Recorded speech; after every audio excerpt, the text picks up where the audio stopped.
ঘর পোড়ার মধ্যে যারা আলু পোড়া খেতে চায় এদের ভিডিও রাখুন। ইন্টারিম গভর্নমেন্ট হইলে বিচারের মুখোমুখি তাদের হতে হবে। আপনাদের প্রতি একটা অনুরোধ থাকবে, এই ফ্রিডমের জন্য আপনাদের পেশার জন্য আপনাদেরকে লড়াই করতে হবে। আমরা পাশে থাকব এবং আমরা যে গণতন্ত্রের জন্য লড়াই করছি সেই লড়াইয়ে নাগরিক হিসেবে আপনারা পাশে থাকবেন। আপনাদের মাধ্যমে পুরো দেশবাসীকে ধন্যবাদ এবং কৃতজ্ঞতা জানাই, যারা আমার মুক্তির জন্য কথা বলেছেন, আমার জন্য প্রতিবাদ করেছেন, দোয়া করেছেন। এই যে ভালোবাসা, এইটার জন্যই আসলে আমাদের রাজনীতিটা করা।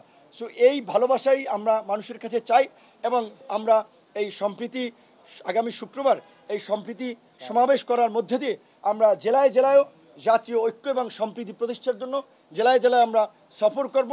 আমরা আমাদের নেতাকর্মী সহ সব দলের নেতাকর্মীদেরকে আবারও শান্ত থাকার অনুরোধ জানাই। বিশেষ করে একটা কথা বিশেষভাবে উল্লেখ করা দরকার, হামলা হয়েছে মাশরাফির বাড়িতে, সেটা অনাকাঙ্ক্ষিত, আমরা নিন্দা জানাই, কিন্তু প্রচার করা হচ্ছে যে সংখ্যালঘু লিটন দাস।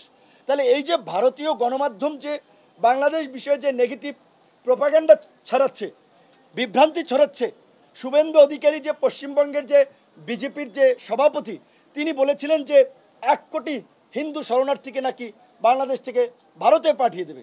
কোন কুলাঙ্গার এই দেশের একজন সংখ্যালঘুকে ভারতে পাঠাবে?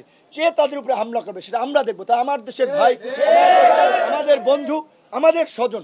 বরঞ্চ আমরা যেটা তথ্য পাচ্ছি, এখানে আওয়ামী লীগাররা দেশের যাই চেলা চামুন্ডা লেসপেন্সাররা আছে তারা এবং ভারতীয় গোয়েন্দা সংস্থা রয়ের ষড়যন্ত্রে বিভিন্ন জায়গায় এই সংখ্যালঘুদের উপরে হামলা হচ্ছে এবং এই ঘটনাকে বিশ্ব মিডিয়ায় প্রচার করার জন্য যে এই যে বাংলাদেশে মৌলবাদের উত্থান হচ্ছে, উগ্রবাদীরা রাষ্ট্র ক্ষমতা দখল করছে, সেখানে সংখ্যালঘুরা নিরাপদ দেয়। কিন্তু আমি বিএনপি, জামাত, গণ অধিকার পরিষদ সহ সকল রাজনৈতিক দলকে অনুরোধ করব, যেই যে এলাকায় সংখ্যালঘুরা আছে আপনারা তাদের সহ একটা কমিটি করে তাদের ঘর বাড়ি সম্পদ আপনারা পাহারা দেবেন। এবং আমরা প্রত্যেকটি সংখ্যালঘু ভাই বোনকে বলবো, অন্তত গণ অধিকার পরিষদের নেতাকর্মীরা প্রয়োজনে রাত জেগে আপনাদের বাসা পাহারা দেবে।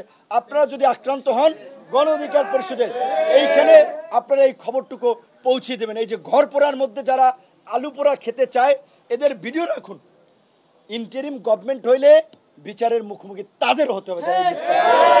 ভাবছে যে কি সরকার এরা গঠন করে বলাইছে, যারা লুটপাট করছে, এমপি হয়ে গেছে, মাস্তান হয়ে গেছে, গুন্ডা হয়ে গেছে, এখনই মার্কেট দখল, আরেকজনের ফ্ল্যাট দখল, আরেকজনের টেলিভিশন চ্যানেল দখল, আরেক সাংবাদিককে মাইরা হাউস থেকে বের করে দেওয়া, এই নৈরাজ্য আমরা চাই না। আমরা একটা শান্তি সম্প্রীতির বাংলাদেশ চাই, একটা সহনশীল সমাজ চাই, একটা গণতান্ত্রিক মূল্যবোধের সমাজ চাই। মারামারি, হানাহানি, প্রতিশোধ, প্রতিহিংসা এই দেশে গত 53 বছরে চলেছে। এই অ্যানালগ রাজনীতি, old generation corrupted politics, dirty পলিটিক্সকে তরুণ সমাজ ধুয়ে মুছে তারা পরিষ্কার করে নতুন রাজনীতি, নতুন বাংলাদেশ বিনির্মাণ করবে। যেই কারণেই তরুণরা আজকে এই শিক্ষা প্রতিষ্ঠান থেকে রাজপথে, কোটা সংস্কার থেকে রাষ্ট্র সংস্কারের দাবি তুলেছে। রাষ্ট্র সংস্কার করেই তরুণরা, যারা শিক্ষার্থী তারা শিক্ষা প্রতিষ্ঠানে ফিরবে, যারা রাজনীতি করছে তারা আগামীর বাংলাদেশের নেতৃত্ব দেবে। আপনারা সবাই ভালো থাকবেন।